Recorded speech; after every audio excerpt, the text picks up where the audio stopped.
ustawi mzuri wa taifa letu. Kwa hiyo mkono wa serikali umeivuruga NCCR Mageuzi na hatimaye wewe kuwekwa pembeni. Niseme kwa zaidi ya 100%. Sawa sawa.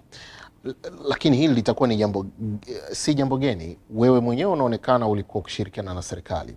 Kwa mfano mwaka 2020 Machi, siku chache baada ya kutoka Ikulu kukutana na Rais Magufuli, ukaonekana ulielekea Mbeya, na sehemu ya kwanza ulipofikia ni kwa mkuu wa mkoa wa Mbeya wakati huo Albert Chalamila, mkizungumza na ukaanza mikutano yako pale Mbeya. Wanasiasa wenzako wakakushangaa na kuona wewe pia umekuwa mserikali. Pengine hilo nalo lilikuwa la kiserikali, kwa chama chako kimekuwa kikishirikiana ama kuingiliana na serikali. Unajua kuna swala usema, wahenga wanasema watu wenye akili finyu wanajadili watu, yani yule mtazamo finyu. Wenye akili za kawaida wanajadili hoja, wanajadili matukio, lakini wale watu ambao wenye kufikiri kwa makini wanajadili hoja. Wanasema great minds discuss issues, ideas and so forth. Kukutana na Rais Magufuli ni jambo la kawaida. Tulikuwa tunakutana wakati na siku ile nakumbuka nikutana naye kama mwenyekiti wa TCD, nilikuwa nawakilisha vyama vingine kwenye mazungumzo na TCD.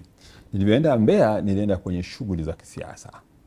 Na ni kweli wakati huo tulienda Mbeya bado serikali ilikuwa hairuhusu mikutano ya kisiasa. Lakini ni utamaduni wetu ndani ya NCCR Mageuzi wa kupei kata score. Ukienda popote pale tunasalimia viongozi wa kidini katika nafasi mbalimbali na viongozi wa kiserikali, kwa sababu tuko ndio utaratibu uliopo, na ndio viongozi wa kamati sijui za ulinzi na usalama. Kwa hivyo tulimsalimia mkuu wa mkoa wa Mbeya pale, ilikuwa ni wazi. Lakini nilivyoenda Busokelo na Mheshimiwa Boniface Mwabukusi tunafanya kikao cha ndani, tulizuiliwa na jeshi la polisi kwa takribani saa 7 tukufanya mle mkutano. Ikawa vuta ni kuvute kule Busokelo. Tulivyokuja kwenda Kiela ikawa ni shida, mpaka tukaja tukalala Tukuyu. Sasa unakuta kwamba washindani wetu walitoa taarifa kwa umma potofu. Kwa mfano mwaka ule 2000 walisema NCCR Mageuzi itapewa majimbo 20 na Magufuli. 2020. Yeah, 2020. Na ikasamba kwa wamepewa majimbo 20, majimbo 20. Hebu tuulize, wale waliotamka maneno hayo kwa nguvu kubwa, NCCR iliingia bungeni? Na wakati huo ukiwepewa matumaini kwamba watakuwa kiongozi wakaambia upinzani bungeni. Sasa ndio nasema huo umbea huo, kujadili hoja za, yani propaganda za majitaka, hizo za majitaka niseme vile. Je, NCCR ilikuwa na mbunge hata mmoja ndani ya bunge? Na wale waliokuwa nasema hivyo, je, wao wako bungeni au hawako bungeni? Kwa hiyo naweza kusema kwamba wanasema, niseme kwamba natafuta maneno ya hekima nisije nika ulimi ukateleza, kwa sababu wanasema ulimi unafanya kitu kuwa hai, na ulimi huo unaweza ukaiangamiza jamii, kwa sababu kwa kiasi kikubwa taifa hili lina vita, na ndimi zetu hizi zimelifanya taifa lisiwe ni sehemu salama. Kwa hivyo niseme kwamba yale yalikuwa ni mambo ya umbea, ni siasa za majitaka, ni siasa za mitaani tu, za mitaroni huko. Lakini Mbatia, wewe mwenyewe unanyoshwa kidole sana kwamba ni kigeugeu. Kuna wakati pia unakuwa ni mtu unayepandikizwa na serikali ili kuharibu siasa ya upinzani. Unajua ukisema upinzani ni nini? Yaani msimamo tu. Unajua hivi unapozungumza swala la utu ni kama unavyomzungumza binadamu. Hivi kipi kinaanza? Ni ubinadamu wako unaanza, au ni imani yako ya kisiasa au imani ya kidini? Ubinadamu kwanza. Kwa hivyo ukisema huyu ni mpinzani, mimi sijazaliwa kwamba ni mpinzani. Kwa hiyo hata serikali ikikutumia upo tayari, ili mradi jambo liwe la kibinadamu. Sikiliza, sisi wote nenda kwenye niseme nini, zile 4 attributes of state, yani tabia 4 za dola. Tabia ya kwanza ni watu. Unapozungumzia watu unazungumzia utu. Kwa hivyo ni watu kwanza. Serikali ni vyombo vinavyo ni matokeo ya watu kuamini. Kwa hiyo unaanza na watu na zile taratibu nyingine.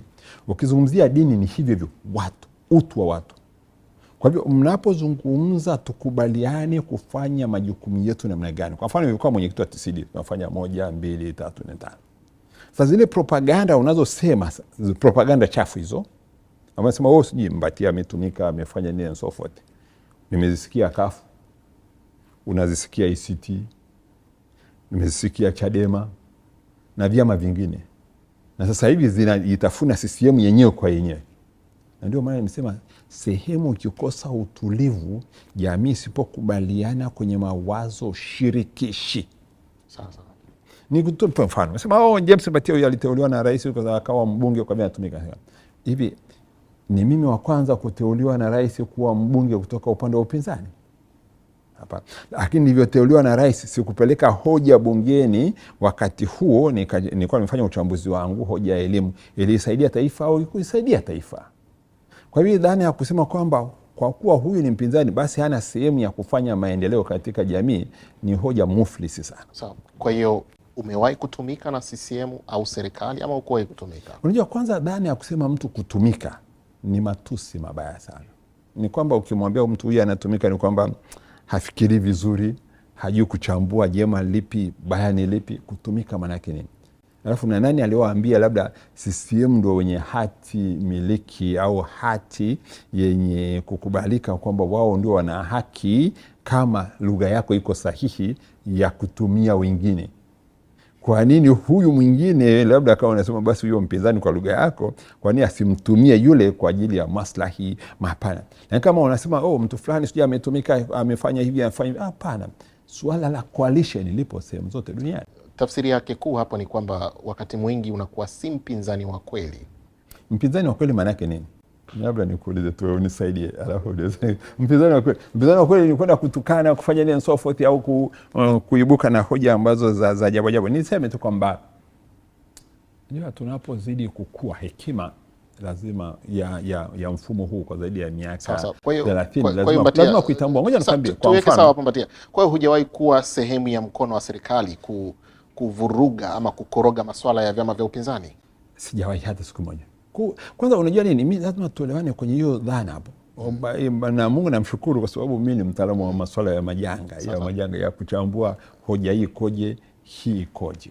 Sasa leo hii kwa mfano tuchukue labda chama ambacho baada ya CCM tuseme Chadema kina wafuasi walio wengi. Wamekutana na rais, wamefanya mazungumzo mbalimbali, wana mabango barabarani huko na nini. Kwa hiyo sasa hivi useme kwa sababu wamefanya vile wao ni sehemu ya kutumika na dola? Yaani najiuliza hayo maswali tu. Je, nao sasa wanza kusema wanatumika na dola?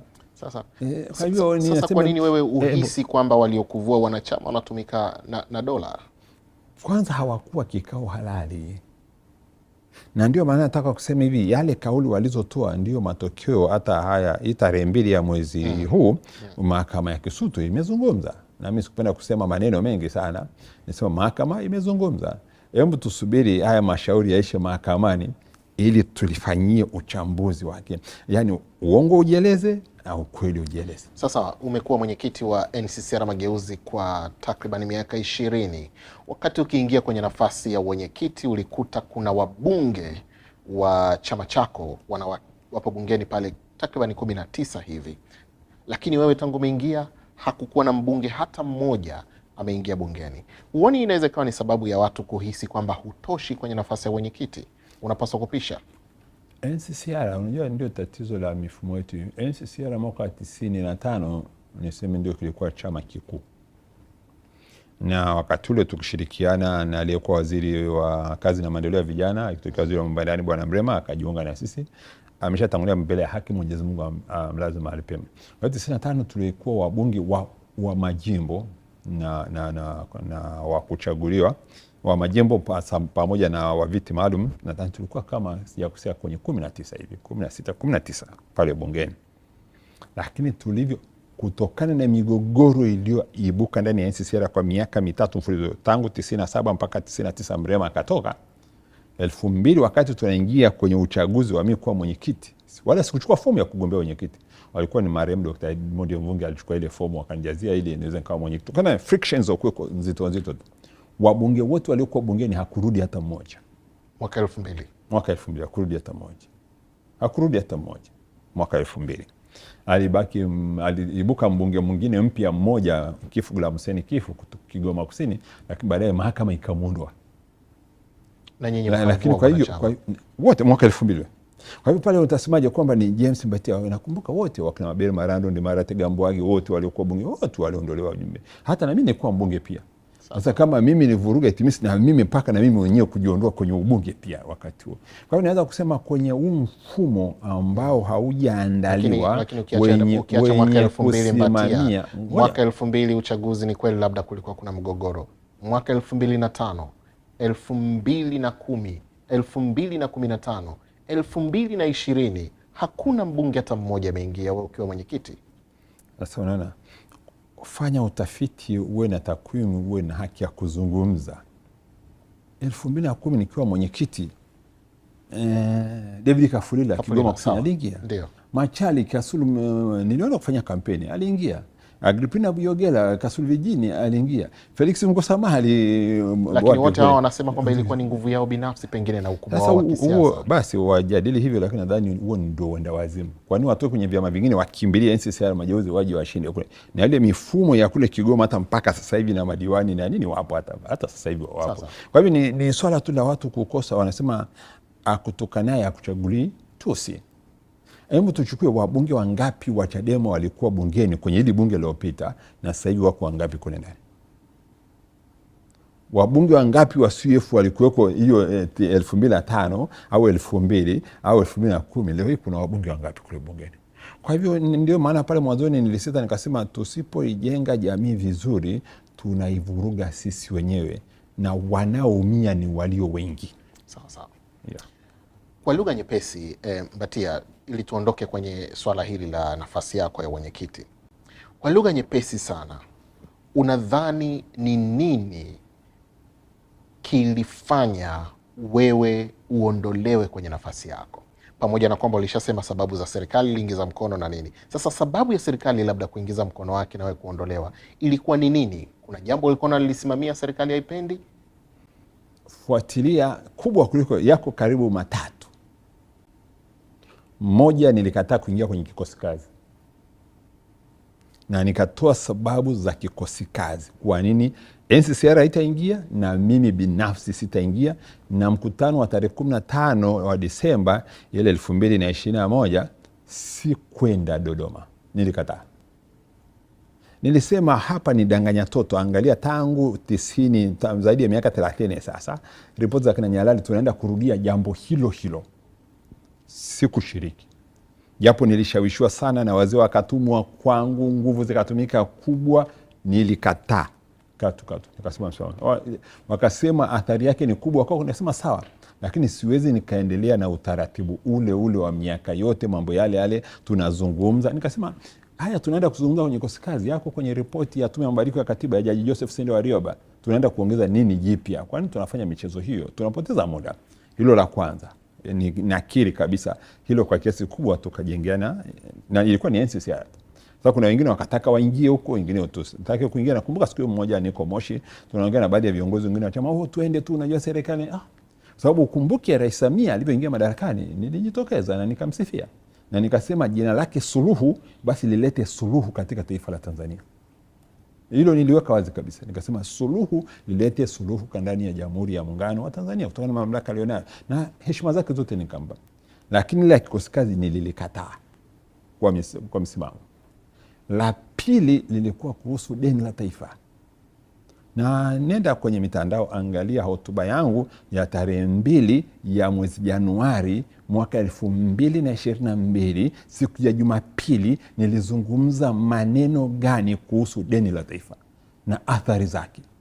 Na ufuatilie hotuba ya waziri wa fedha na timu yake pamoja mbele ya rais walioifanya Ikulu tarehe 4 ya mwezi wa kwanza, ile siku ya Jumanne, kuhusu kumjibu James Mbatia pale Ikulu kuhusu takwimu nilizokuja. Nisema fanya utafiti, uwe na takwimu, uwe na haki ya kuzungumza. Hawakubaliani. Na hotuba hiyo nilieleza taifa kuhusu, walikuwa nasema nini, akiba ya fedha za kigeni. Taifa alikuwa linajua kwamba tuna akiba za fedha za kigeni zaidi ya trilioni 6. Nikasema jamani, nchi hii ina trilioni 6. Nchi yenye fedha yenye ukubwa, yani yenye uwezo, utajiri mkubwa wa fedha, foreign reserve yao ni China. Ilikuwa na kiasi cha trilioni 3 dola za Kimarekani. Lakini Tanzania tumepata sasa hizo takwimu, nikasema sio sahihi. na nilizungumza kwa nguvu mpaka serikali Ikulu ikabadilisha zile taarifa zao ambazo zilikuwa sahihi, ikajengeka uhasama wa kutishwa. Sawa, na jambo la tatu. Jingine la tatu, mimi nilikuwa nimesimama, tulikuwa tunafanya mkutano wa kamati kuu ya NCCR Mageuzi pale Msimbazi Center. Tumefika pale, tunataka tukafanye mkutano, tukakuta FFU dola yote imetuzunguka, haturuhusiwi, mpaka na magari ya washawashwa, haturuhusiwi kufanya mkutano wa kamati kuu ya chama. Sema jamani, sisi watu hatuzidi zaidi ya 20. Tukakatazwa tusifanye mkutano kwenye serikali ya awamu hii ya 6. Tukasema kulikoni nini? Nilitoa hotuba kali sana, nilikasirika sana. Nikasema liwalo na liwe. Ilinirudisha nyuma zaidi ya miaka, na kumbuka siku hiyo nilitamka maneno mazito kidogo. Nikasema wasionifahamu warudie historia ya nchi hii. Kwa nini mzee Mwinyi ameniandika kwenye kitabu chake? Hiyo nilisema kwa sababu nilikasirika, hata haki ya kujumuika. Kwa nini nisema vile? Mwalimu Nyerere alienda Umoja wa Mataifa mwaka 1958 kwenda kuomba uhuru wa kauli, uhuru wa mazungumzo, uhuru wa kuweza kujumuika na kuwa na kushirikishana mawazo ili kulistawisha, ndio uhuru wa taifa. Lakini hata sisi watu 20 tunanyimwa kukutana, tukasambaratishwa pale Msimbazi Center. Ndio misimamo yangu na kauli zangu, ninakiri kwamba kwa kiasi kikubwa kwa zaidi ya 98% ilisababisha sasa wachukue baadhi ya wengine ndani ya NCCR Mageuzi, wajifanye kuna makundi mawili na wapandikize, na bahati nzuri serikali ikajipeleka yenyewe na ikakamatwa na media wakishiriki katika kufanya mambo haya. Sasa na hata tulivyoenda mahakamani, mahakama imezuia ile mikutano isifanyike, lakini wakaweza kuvunja amri ya mahakama. Tangu lini watu wanavunja amri ya mahakama alafu serikali itoe polisi ya kuwalinda watu hao? Vitu vya ajabu tu. Sasa mpatia kwa ufafanuzi huo. Lakini inawezekana likazuka swali, kwa nini vurugu zote, mivutano yote, maneno yote, kuona mambo hayaendi yameonekana ndani ya muda mfupi tu wa uongozi wa Rais Samia ambaye hakutimiza pengine hata mwaka, lakini ndani ya miaka 5 ya Rais Magufuli mengi yalifanyika ambayo yanatafsirika kama ukandamizaji wa demokrasia na mliufiata? Safi kabisa. Wakati wa Rais Magufuli mimi nilikuwa mwenyekiti wa TCD kwa muda mrefu, karibu miaka 3, na wengine walikuwa wanajaribu kukimbia hapa na pale, mpaka tukaanza mazungumzo ya kuzungumza na Rais Magufuli. Na ukumbuke wakati tunafanya mgomo bungeni, wale mgomo wa upinzani wote bungeni, mimi ndio nilikuwa naongoza yale mapambano mpaka na kufunga midomo na nini, na nilitamka maneno pale bungeni kwamba Rais Magufuli, nikasema huyu ni mtoto kisiasa ukijilinganisha na mimi kwenye uwanja wa siasa, na haya anaenda nayo haya hayatalifikisha taifa la Tanzania mbali. Na tuliona yale yaliyotokea, labda niseme tu makosa ya huko, machafuko yaliyotokea huko, sijui watu kupotea, watu kunyanyasika na mengine mengi yanajulikana. Ukumbuke wakati wa Ukuta, wanasema Ukuta, mapambano yale, hofu zilizotokea. Ukumbuke Mange Kimambi aliweza kuhamasisha kwenye mitandao ya kijamii ili maandamano yafanyike hapa, mpaka jeshi likaingia barabarani huku na kule. Naweza kuona sasa chuki ambayo ilikuwa inajengeka ndani ya jamii ya Watanzania. Sasa wakati huo unaweza kuona jamii ya Watanzania yote kwa pamoja iliingia katika hali ya namna gani, na tunarudi kule kwenye katiba, na utarudi kule kwa kauli za Mwalimu Nyerere kwamba kwenye katiba hii anaweza katokea rais na wote mkapata matatizo makubwa sana kwenye katiba, kwa sababu katiba inampa rais madaraka yaliyo makubwa sana ya kufanya hivyo. Sasa turudi sasa kwa Rais Samia. Rais Samia ameingia madarakani, na nakwambia nilitoa kauli mwanzoni nzito na nzuri hata za jina suluhu, ya kuleta suluhu kwa taifa la Tanzania. Na ukiona zile ara 4 za Rais Samia zote ni za NCCR Mageuzi. Zile ara 4 zile za reconciliation, reform, za kuleta reconciliation, reform, rebuilding, na zote zile ndio msimamo wa itikadi ya utu. Sasa ya utu. Sasa mabadiliko yalivyoanza kutokea sasa,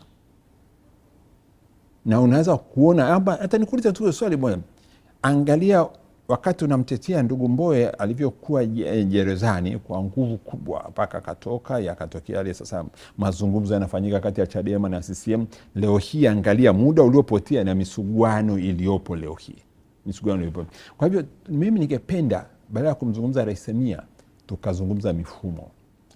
Sababu tukizungumza mtu leo yupo, kesho hayupo. Tulimzungumza Magufuli, hayupo, Tanzania imeendelea kuwepo. Nyerere hayupo, Tanzania imeendelea kuwepo. Tungezungumza mifumo ambayo ipo leo na kesho yenye kulinda ustawi wa mama Tanzania, yenye kulinda watu. Kwa hivyo tusijadili watu.